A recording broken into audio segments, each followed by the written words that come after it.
Jackie. All righty, we're back. We're back. Welcome to another episode of Fill Your Cup with Srna Stos. And Jackie Shamus. And we're so excited about this episode because it's a fun one, you guys. We're calling it the hot seat.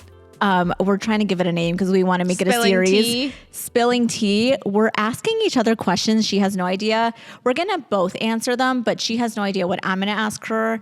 I have no idea what she's going to ask me. I tried to make her tell me, and she physically wouldn't. I said, I'm not telling you. I want to put you on the spot. And then I tried to make her feel bad for me right before. I'm like, I need to know. And she's like, no. Prepared. No. So I'm going to start with one of my questions. We're going straight into it. We're not wasting any time here. So we're going to do one and one. One and one. But you'll answer it. I'll answer it. Yeah. Okay. We're going to start off light. Okay. What are 3 things you truly love about yourself? That's such a cute one. I love that. Okay. I love how I'm like quickly getting into it as if I know what, but I think one of the things that I really love about myself that's gotten me in trouble before, but I think that I would rather be like this. I think I'm a very empathetic person. Yeah. I think that I will literally take someone's feelings, make them my own, and really go through it with someone. And I struggled with it because I think that sometimes it's too much on me. Like I'm literally taking someone else's life and their issues and making them mine, but it's because I love so hard. So that's one of them. Another one is I think I have a good sense of humor. You do. I love your humor. Yeah. I think it's very it's more like a masculine sense of humor, like in that sense. But I think growing up in sports and everything, that's kind of why. But I do love my sense of humor. And I want to say one of the favorite things about me that I love is my smile. I love your smile. I love you. But I've grown to love it. I used to hate it. And I think that's why it's so I love it now because I used to be so insecure about myself. I can't believe you were ever insecure about it. Yeah, I was because I had a lot of teeth issues. Oh. and then I think now I love my smile. So that's love your smile. Yeah. And I want to hear yours. Okay. I would say number 1, I love my bubbly personality. I think I'm very easy to talk to and just personable. You are literally everyone who talks to you, it's she gives the best advice and the most detailed, and she listens to every single word you say and she'll remember it. I love you. Thank you. I would say another thing for me is I have a really good memory, and I've started to realize that I really listen. Yeah. So even yesterday or 2 days ago, I was on the phone with Rachel Cohen, my friend, and she brought up someone and I go, is that the person you went on a hike with a year ago? And she's like, how do you remember that? Rachel probably didn't even remember that. No, but for real, I have a really good memory and I really listen and I love that. And I think number 3, I love how organized and clean I am. Oh my God. And I definitely got it from my mom, but I love that about myself because I think, I don't know. Yeah, you are. You're very, and it transfers over into life too. Yes, very she's Marie the organized. She's the organized one, and I'm always chaotic walking in. No, I am. And she's like, Srna, what? And I'm I literally crashed into here like a tsunami walking in. And then she always laughs at me because I was at dinner last night and I had a little bit of a late night, but not crazy. And she's like, Srna, you literally can walk in 2 hours late. And Jackie's always perfection, hair to perfection. I have one eyebrow in the air. No, the thing about her is, and I tell her this that I love about you is you can sleep 1 hour and the next day it's she had a full night of sleep. She'll be I didn't sleep last night and it's a full night of sleep. Yeah, so, but Jackie is and I think that your routine too. I love I'm a very routine oriented person and it's great, but sometimes it does backfire. Whoever she marries, we always talk about, needs to balance her out because he can't have a routine. No. Because then it's going to be military camp. I can't have someone waking up at 6 a.m. He needs to wake up later. No. Yeah. Okay. Do you want to ask a question? Mine's a little deeper. Oh, okay. I like deep. That was intro. Yes, okay? that was intro. So here we go. Now let's get into it. You know that Barbara Walters thing? It's this meme. It goes, me on a first date. How much money do you make? What do you think? That's me. That's me. Okay. So I think when I really thought about this, I think about our lives and kind of what we've gone through and just overall and where it stems from. Okay. And I want to ask you, what was one of the lowest moments for you that shaped your life now big picture, and how did that transfer into relationships? Oh my gosh. Like how do some of your, I guess the way I want to word it, how do some of your maybe insecurities in life, how do you see them now looking back, how they affected your relationships? Okay, I know the answer. I think I've talked about this plenty, but I had a very intense eating disorder. I'm still healing my relationship with food and exercise and my self-image and my body and how I feel about it. And I think that has affected my relationships because sometimes I feel like I'm not worthy of certain people or, you know, I think I even told that to someone once that I dated, that I was like, sometimes I feel like I'm not worthy of things because of my size. And I don't, and just because I've been brainwashed to believe that I'm not good enough. Yeah. And can I use the example, because this is what I remembered, if you do want to talk about it, but of your, one of your dates, and how he was talking about how he got catfished of the size of some girl that he went on a date with, and then you thought he was trying to tell you something, when it wasn't at all about you. I think there was a date that I went on when he spoke about. He's like, have you ever been catfished? And I said no, and he goes, well, I did. I went on a date, and the girl ended up being 100 pounds heavier. Which is triggering. And I got really triggered because I could tell that weight was important to him. But more than that it was important for him to have someone who looked a certain way. That's what I thought. Yeah. I don't know. Wasn't that, it because wasn't that. He came back after being like, what are we hanging out? I've been waiting for you to talk to me. So it wasn't that, but I think that I get triggered easily and it's affected me. Yeah. I think that's such a big one. And it like really stems from somewhere. It stems from what I've been through for sure. What about you? I think one of the things, and this is not, I have amazing parents. I have an amazing family. We both do. And, but I do, and this is no one's fault. Like I've had such an amazing life and been so blessed. But I think when you are sometimes the younger sister and you're, you know, you kind of always feel like sometimes you take the back seat in things, and that there's certain things that like everyone expects her to be like the best and the most amazing. And you're kind of just there. And also because I wasn't planned. Like we're 15 months apart. They wanted another kid, but it wasn't, you know, it was so soon. But I think that I always used to think too that like I was just like second choice. And just not because I was a second child, but because I feel like I would always take the back seat, even like myself. It wasn't my parents or anything, but I felt like I came second. And I think I always feel like people too will leave like when things get hard. I think that's something that stemmed from my previous relationships though. I think that really, I have this fear of abandonment. Yeah. And I try to do, and that also transfers over into like, I always try to do, sometimes I can be hyper independent. Like I will not let anyone do anything for me. And it gets hard. It really gets hard. And I'm always like, I don't need anyone. I don't care to need anyone, but that's not true. Yeah. I feel like it's so interesting because you have been through experiences where you felt like, you know, I wouldn't say people dropped you, but it was kind of just like you were kind of abandoned. And they couldn't, an issue came up, things got a little difficult. And that's why now, even in situations now, I'll say, do you want to I will literally, just so I can feel more in control, I'll end it before it's ended. Yeah. And I'll say, let's just drop it.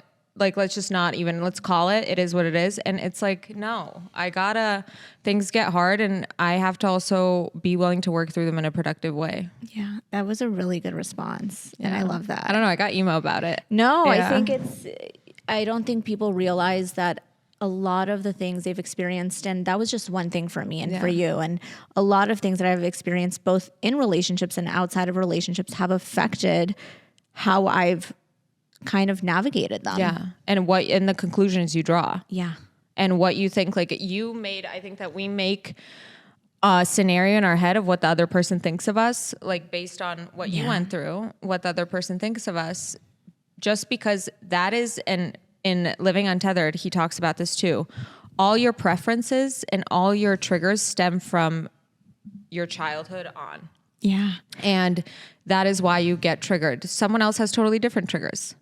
And it's interesting because I even feel like navigating this recent relationship that you're, in or, going through, you have consulted me about things, and it's not that I've noticed, but you're like, I know that my past has affected how I feel about this. And we go through it together, navigate it together, because I have to remind you, like, he's not like this. I could cry how good you have been about that, because it's like, I will literally with tears in my eyes, like be on the phone with Jackie and I'll be like, I just feel like, everyone leaves when it gets hard and I just want to be ahead of it. Yeah. And I'm like, this is not the same person. But I project it. And then I think that you and I also talk about how your conclusions and your experiences with someone in the past that have nothing to do with this current person, you will project them onto the relationship. You will end up making them a reality because you are projecting them, even if it's not true. Right. So I think that a few of the things that have happened in the current situation, whatever I'm in, is a projection of this last relationship. Right. 1,000%. That was a good one. Yeah. Really good question, Srna. Wow. Mine got deep. Into it. We went straight in. We got right into it. Okay. This is an interesting question. I don't know. I'm curious to see what you say. Have you ever been worried about me? And if so, when? And I think I know what you're going to say. Can I? I think I know what you're going to say. I know. That's what am I allowed to say it? Go ahead. I'm not going to be very specific about it. Yeah. Was I in a different city? Yes. Yeah, I knew it. But I'm not going to say the city. Okay. So she was seeing someone and it was very on and off, and they hung out a lot when he would be in Miami, and just, it was usually like a Miami thing. And this is, I think, right after you guys had that little like break. Yes, it was right after. It was right after. So they kind of started like hanging out again. And she went to another city because she was going to be there anyway. Yes. And I remember it was like this whole anxiety if they were going to, and it wasn't just about the hanging out. It was like, I think the full situation, and especially after that break, gave her anxiety. Yeah. And I saw her at I remember she did a video on TikTok, and I also saw her on FaceTime, and her face was just straight. Yeah. And we were texting, and she was just like this anxious, like pit in her stomach feeling. And I knew it wasn't good. And I was just trying to I remember I could cry, but the look on your face was just like, it was the most concerned I've been about you, because you were so drained. It looked like you just got out of like rehab. So it was something I think that affected you. And I think it was a whole mix of things that played into it. And it was a mix of all the past insecurities you had in that relationship that got brought up. And then I think that with that city, you being there too, it will trigger some old emotions, but you really work through them. I did.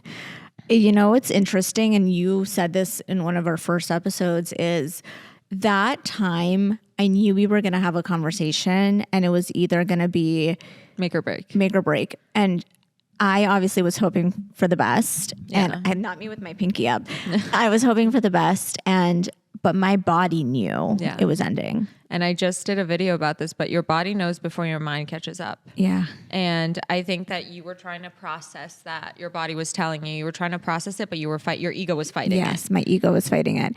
So, yeah. That was like one of the most, just because, and there's a lot more that I don't think, is necessary to bring up, like in terms of feelings and just like the stuff that this person put her through that like really just I don't think should have been done.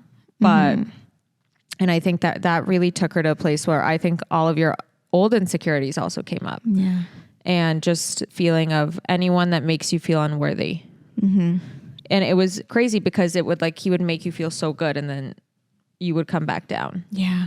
And that was like this high and low of just emotions and feelings. It was like that toxic up and down. Yeah. So, but you are on the other side, and I'm so proud of you. I don't think I've ever been, I'm trying to think, like, super worried.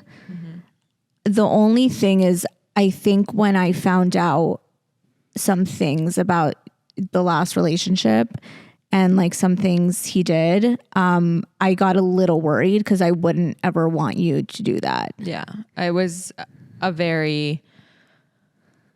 it like is very hard to even talk about, but it's a lot of substance abuse issues. Right. And it was putting me, I remember there was one situation where it was putting Srna's life at risk. Yes. And I think that was one of the most traumatic things that happened to me. And that was the first time that Jackie was like, I'm really concerned that that happened. And it was hard. It was traumatizing. And I think that that's something I try to suppress because it's crazy. And then I think I remember the golf cart thing too. Right.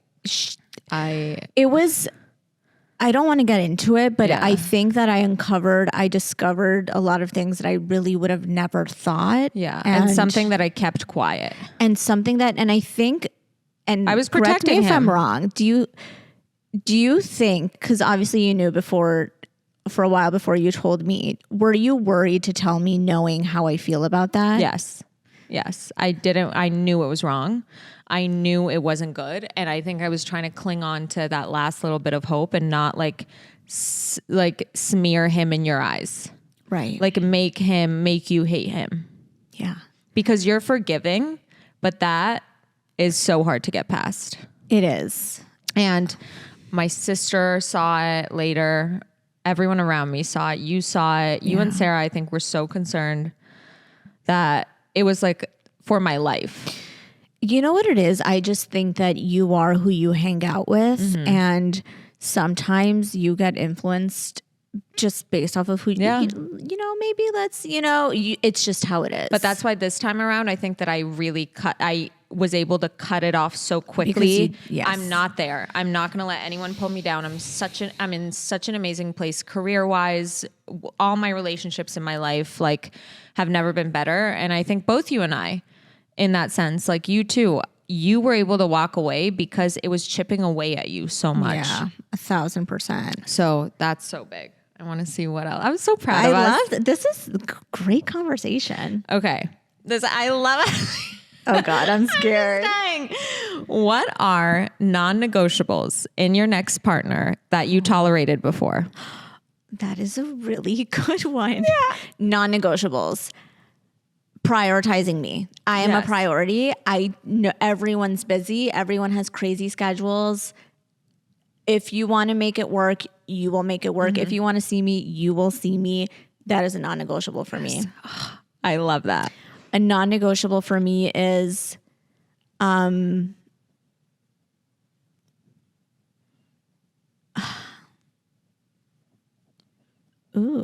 that was such a an important one. I think I also really value consistency.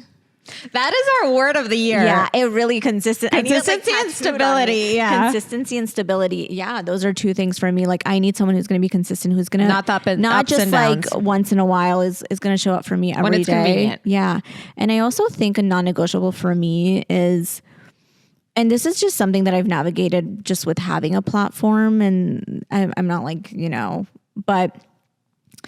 But you do. But I have this social media platform where I choose to speak about certain things, and being able to accept that and support that is really, I don't think I've ever dealt with any issue with that yet. Yeah. But not making you feel weird about it. Or that maybe that's too much. No, it's not. No, it's not. Listen, in the days of, and everyone's able to do what they want to do in the days of OnlyFans, of all over. I'm not saying there's anything wrong with it. Everyone chooses their own path, but this is not the time to be judging someone over a platform that's especially helping people. Yes. It's one thing if you're doing things that are destructive. Yes. And are destructive to others, then I don't think that that's something you should support your friend or your person you're with doing that. But I agree. I think, and your platform has been so important for so many people. What about you?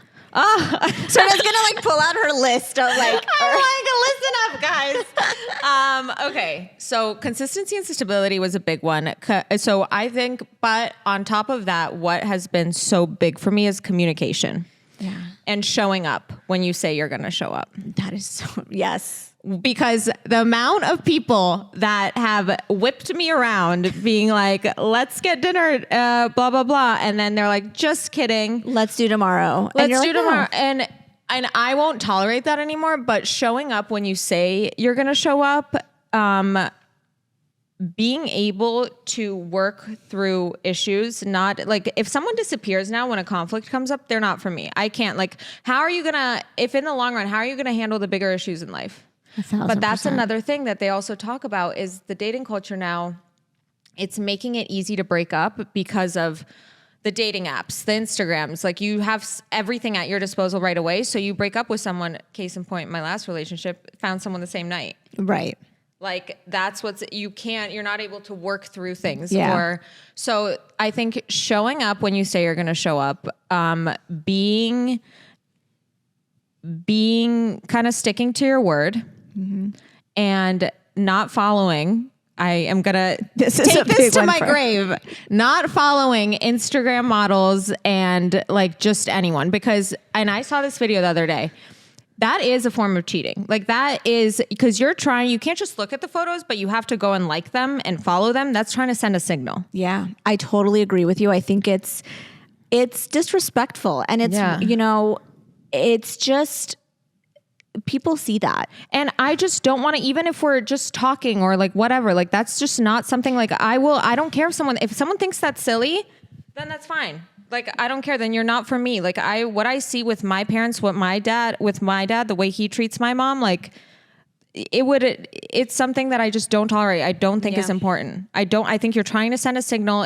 There's a difference between being respectful. I'm not saying there's plenty of beautiful people. Mm-hmm. You can look, you can admire, you can acknowledge, but there's a fine line between being disrespectful and being able to just acknowledge someone that's an attractive person. And let me tell you, I think it's interesting because I think it's one thing to follow and it's one thing because I'm going to be honest, I still don't agree with it, but also liking, what are you doing? You have a girl. You got a girl. Following and this is the thing. If it's people you followed before me, whatever. I'm not saying go through unfollow.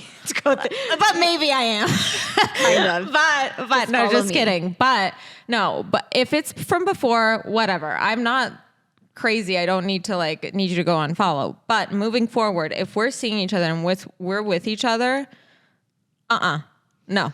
You don't need to be following provocative. It just, you know what, Srna, everyone is allowed to have things that turn them off. And that is a turn off to you. But, and then if someone following it 100% for both of us, but if someone also if you are willing to lose me over you following a few accounts, then we were never going to last. It's not meant to be. It's not meant to be. Right, Ricky? There you go. We got a man in the house. We have a man who has a wife and two beautiful children who treats his wife with respect. Yes. And let me tell you, he actually is a photographer for stunning women. And the way that he is so respectful and goes about that is... he could be any other man probably that we know would be tempted and be disgusting. 1,000%. He would never. But Ricky is never. My two girls and my wife. 1,000%. Okay. Are you holding on to something, whether it be sadness, anger, anything? Are you holding on to something you need to let go of? Yeah. That was fast.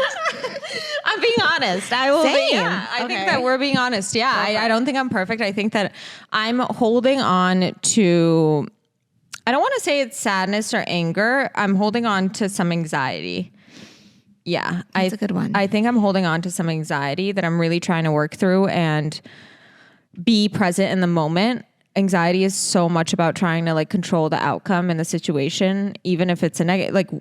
With anxiety, we try to predict the outcome of situations instead of being in the moment. Yeah. I think I'm holding on to some anxiety that I'm really trying to work through and get to the bottom of where it's stemming from. So that's a big one for me, for sure. What about you?